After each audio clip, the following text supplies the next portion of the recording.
오늘은 캐릭터를 상대로 한 독 지속 피해량에 영향을 주는 옵션에 대한 실험을 진행했는데요. 모든 실험은 확률이 적용된 지속 효과 패시브 스킬인 혼합 독주익과 착취 문양을 제거한 상태로 진행되었으며 시간 관계상 회피가 뜨지 않은 상태의 지속 피해량을 옵션당 10회씩만 진행하였으니 의문점이 있으신 분들은 해당 옵션만 따로 실험을 해보시길 권해드리겠습니다. 자, 그럼 하나하나 오목조목 따져가며 시작해 볼까요?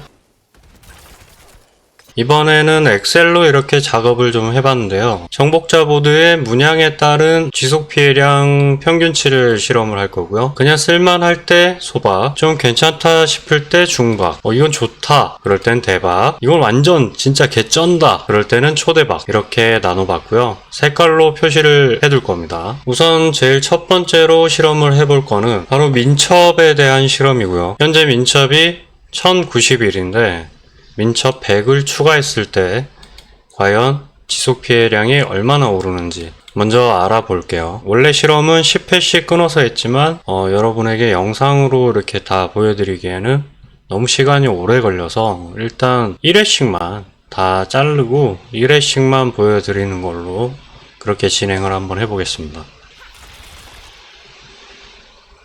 일단 민첩이 1091일 때는 160대 정도 나오는 것 같죠. 실험을 진행했을 때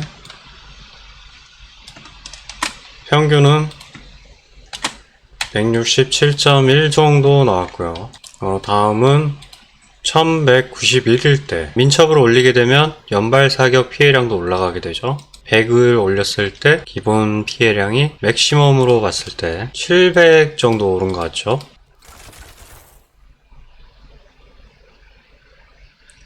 일단 170대가 보이고 있네요. 민첩 100을 올렸을 때 평균 한 171.4 정도 나오는 걸 볼 수가 있었는데요.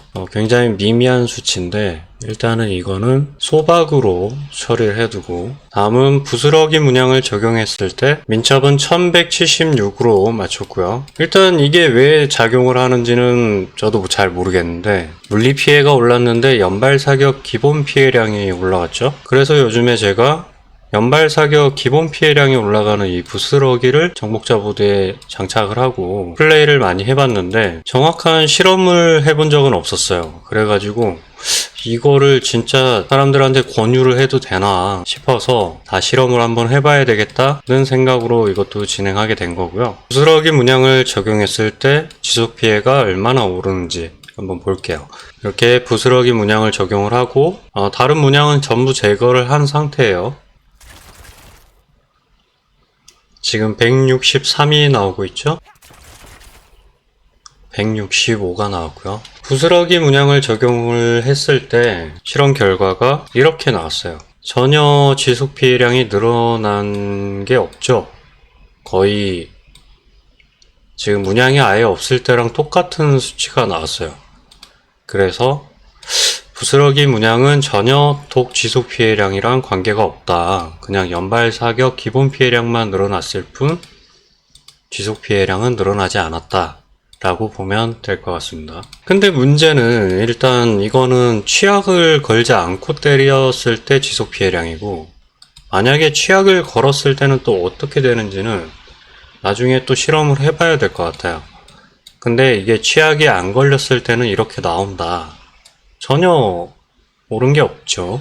다음은 순찰자 문양을 적용을 했을 때 과연 지속 피해량이 어떻게 나오는지. 순찰자 문양은 명사수 피해를 92.4%로 올려줬고요.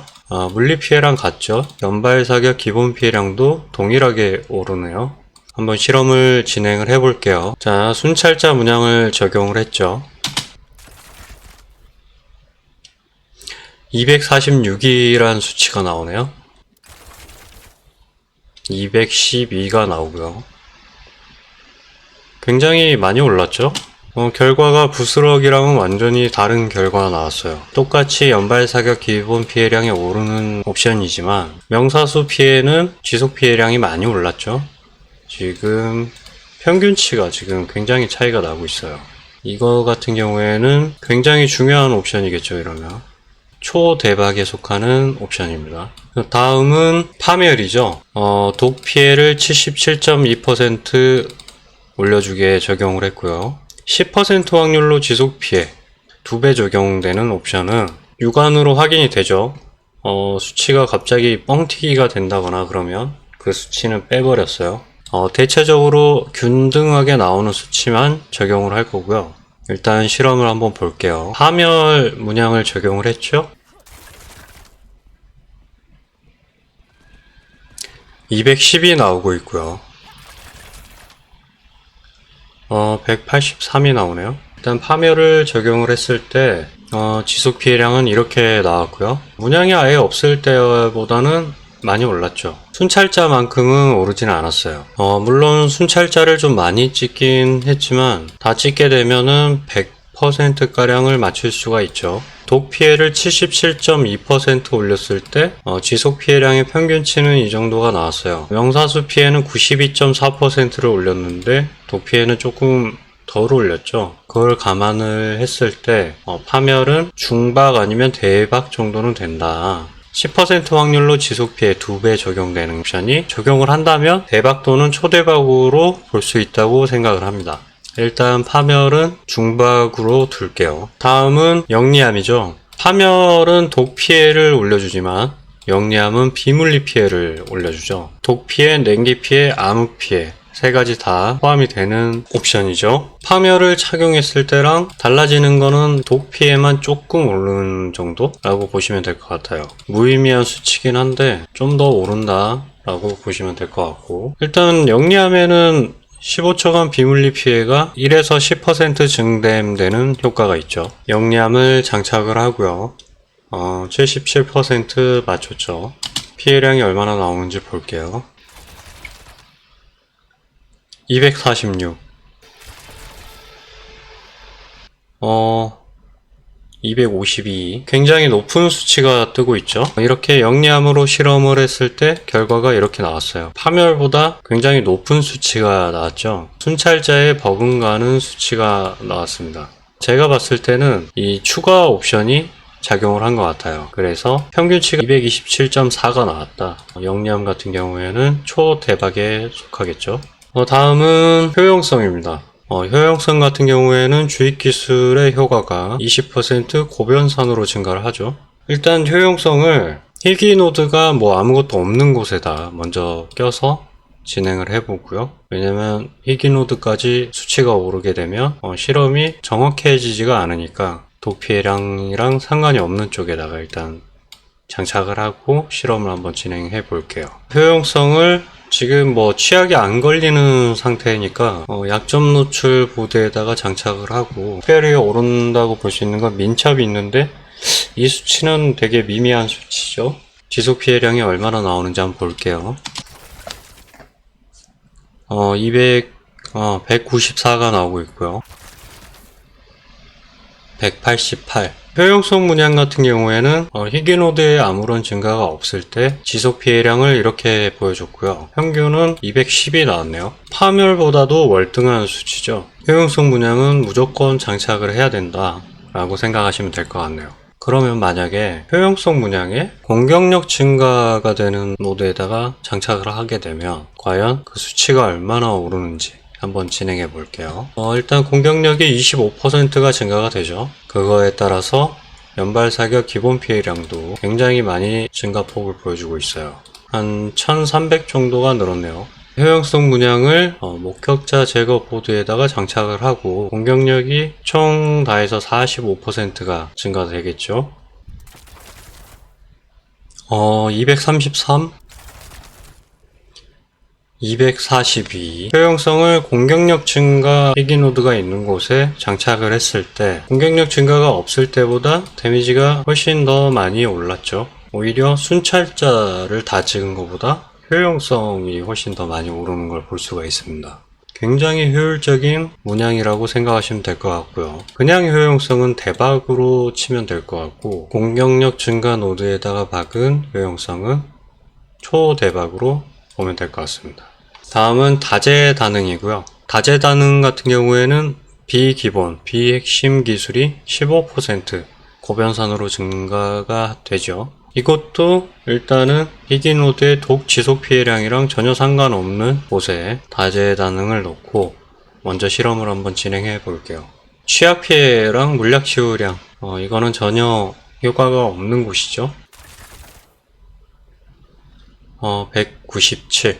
다재다능으로 실험을 했을 때는 그 수치가 이렇게 나왔어요. 일단 비기본 비핵심 기술이 15% 증가된다. 보시면 부스러기를 장착했을 때랑 거의 흡사하죠. 연발 사격 기본 피해량만 좀 다를 뿐 거의 흡사한데 그냥 똑같다고 생각하시면 될 것 같고, 근데 피해량은 확실히 차이가 나죠. 그래서 다재다능의 이 옵션도 적용이 된다. 그렇다면 다재다능을 핵심 기술 피해가 있는 노드에다가 적용을 했을 때 과연 얼마나 증가폭이 있는지 한번 볼게요. 핵심 기술 피해가 31.5% 올랐어요. 근데 크게 오르지는 않을 것 같아요.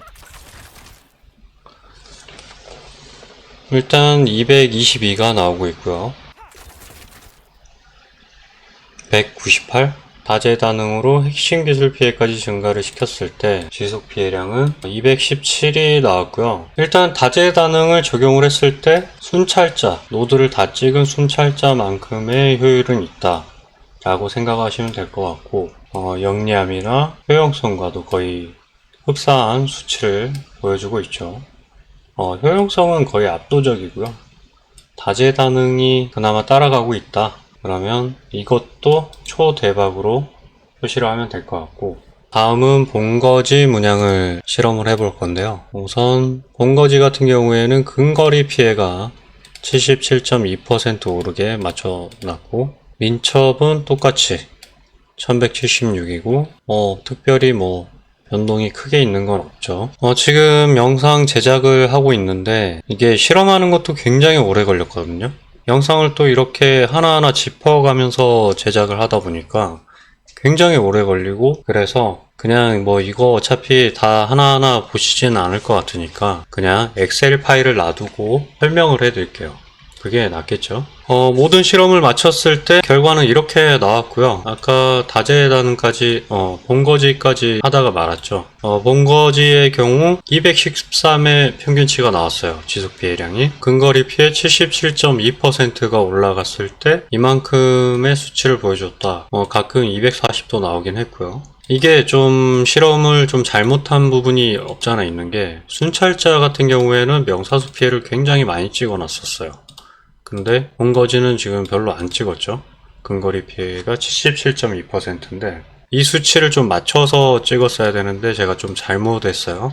그래서 일단 본거지도 초대박에 속한다고 보면 될 것 같은데, 문제는 근거리 피해만 적용이 되는 거죠. 근거리에서 때리는 것만. 그래서 그냥 대박이다 라고 표기를 했고요. 이거 같은 경우에는 회칼 도적이 장착을 하게 되면 굉장한 효율을 보여줄 것 같다는 생각이 드네요. 그것 때문에 제가 문양을 아예 없애고 원거리 피해 희귀노드 쪽을 다 찍어봤는데 굉장히 놀라운 결과가 나왔어요. 다 똑같죠? 지금 민첩만 한 개 더 찍힌 상태고 나머지는 다 똑같은 상태인데, 본거지를 장착했을 때보다는 훨씬 더 높은 수치의 효과를 보여주게 되죠. 왜냐면 원거리 피해가 52.5% 밖에 안 올랐으니까요. 물론 지금 단검을 착용을 했기 때문에 근거리 피해가 단검에 지금 두 개가 붙어 있죠. 단검이 하나였나? 아무튼 그래서 효율이 좀 떨어졌을 수도 있겠다는 생각이 들긴 하지만, 일단은 원거리 피해는 아예 없는 상황에서 그냥 맨 땅에다가 52%를 추가했을 때 거의 명사수 피해를 다 찍은 만큼의 효율을 보여주고 있죠. 이거는 정말 의외였어요. 그래서 원거리 피해가 굉장히 효율이 좋다. 일단 무기에 지금 민첩이 들어가 있는데 무기에 민첩을 다 빼고 원거리 피해를 넣는 게 가장 효율이 좋을 것 같다는 생각이 들어요. 다음은 전투 문양도 해봤는데, 전투 문양이랑 주입 문양 그리고 추적자 문양은 전혀 독딜에 관여를 안 하는 것 같습니다. 처음 아무것도 없는 거랑 똑같죠? 다음은 번외편으로 해서 노드의 변화가 좀 많아서 위에 있는 수치들이랑은 좀 많이 달라요. 여기는 어떻게 보시면 되냐면 두 가지를 비교를 하는 실험을 진행을 했어요. 핵심 기술 피해가 0일 때랑 98일 때 얼마나 차이가 나는지 굉장히 높은 수치가 올랐죠. 핵심 기술 피해를 올리면 확실히 독 지속 피해가 증가가 된다. 그리고 정예에게 주는 피해, 정예에게 주는 피해를 112%를 찍었어요. 희귀노드로. 그랬을 때 희귀노드가 아니라 그냥 노드죠. 희귀노드도 포함된 노드 찍었을 때 또 굉장히 차이가 또 보여지고 있죠. 엄청난 수치를 보여주고 있어요. 그리고 소름 돋는 전리품 전설로드를 찍었을 때 이 부분도 되게 궁금했을 거예요. 안 찍었을 때는 141이 나왔는데 이거를 찍자마자 평균치가 176으로 뛰었죠. 무조건 찍어야 된다 라고 생각하시면 될 것 같고 요즘에 약점 노출 노드는 안 찍죠. 가는 길이 좀 너무 험난하죠. 약점 노출까지 가는데 포인트 소모가 굉장히 많아서 대부분 안 찍는 추세로 가고 있는데, 내가 고민 좀 많이 해가지고 굉장히 효율적으로 찍을 수 있다 라고 생각하시는 분들은 이 약점 노출도 굉장한 효율을 보여주기 때문에 찍어도 괜찮을 것 같다는 생각이 듭니다. 이걸 실험할 때 굉장히 힘들었어요. 5회씩 밖에 안 했지만 이거 같은 경우에는 취약 상태 피해량이 증가되잖아요. 취약 상태일 때 피해량. 그래서 은신을 쓴 다음에 바로 연발 사격을 남발을 하는 거죠. 실험을 도와주던 캐릭터가 자꾸 죽어버려서 굉장히 힘들었어요. 대신에 약점 노출의 효과는 확실히 검증이 됐죠. 찍을 수 있으면 찍어라 라고 말씀드리고 싶습니다. 그리고 다재다능 같은 경우에 이제 아까 실험을 했었지만 핵심 기술 피해에 넣었을 때는 얼마 올라가는 게 별로 없었어요. 그래서 한번 실험을 해봤어요. 공격력에 꼈을 때는 얼마나 오르는지. 근데 오히려 떨어졌죠, 조금? 근데 거의 비슷한 수치를 보여주기 때문에 다재다능을 공격력이나 핵심 기술 피해 두 가지 중에 어느 쪽에다가 넣어도 크게 문제될 건 없을 것 같다는 생각이 드네요. 저라면 그래도 핵심 기술 피해에다가 찍을 것 같네요. 다음은 본거지이고요. 본거지랑 파멸을 대결을 시켰어요. 왜냐면 파멸을 꼈을 때 지속 피해 2배가 안 뜨면 솔직히 효율이 그렇게 안 나오는 듯한 느낌을 받아가지고 본거지를 꼈을 때는 어떨까 라고 생각해서 한번 해봤는데, 물론 근거리에서 실험을 했고요. 근데 수치가 파멸을 장착했을 때 좀 더 나오는 걸 볼 수가 있죠. 중간중간 2배가 적용되는 피해량이 떴을 수도 있는데, 근데 대체로 이거는 따로 이제 제가 계속 몇 번 더 때려봤어요. 근데 훨씬 높은 수치를 보여주는 건 맞더라고요. 모든 문양이나 이제 모든 옵션들이 조금 실험이 필요한 부분이 있는 게 제 느낌입니다. 이거는 느낌인데, PVP 지역에서 본거지를 착용을 하고 취약 상태의 적을 때렸을 때 근거리에서 그때는 또 파멸보다 좀 더 높은 느낌을 받았어요. 높은 수치를 얻게 되는 걸 좀 느낌을 받았는데, 그래서 저는 PVP 지역에서 야만용사랑 싸울 때 본거지를 가끔 착용을 하거든요. 그때는 또 본거지가 좀 더 높은 수치를 보여줄 때가 있어요. 그래서 지금 이거는 나중에 실험을 더 해봐야 될 것 같고, 물론 본거지는 이제 근거리 피해량만 올려주기 때문에 장착한다면은 파멸을 쓰는 게 맞긴 하죠. 파멸을 쓰는 게 맞긴 한데, 이 외에도 이제 실험을 더 해봐야 될 부분이 취약 부분이죠. 근데 이거는 취약 같은 경우에는 실험을 하기가 굉장히 어려운 게, 취약을 걸고 쏴버리면 그냥 죽어버리죠. 캐릭터가 은신 상태에서 취약을 걸고 쏴버린다? 거의 죽어버리죠. 시간적 여유가 될 때 나중에 또 진행해 보는 걸로 하고, 순위를 한번 매겨볼게요. 제가 봤을 때는 영리함, 효용성, 다재다능은 무조건 들어가야 되는 문양이고, 이거는 1순위죠. 영리함, 효용성, 다재다능 1순위.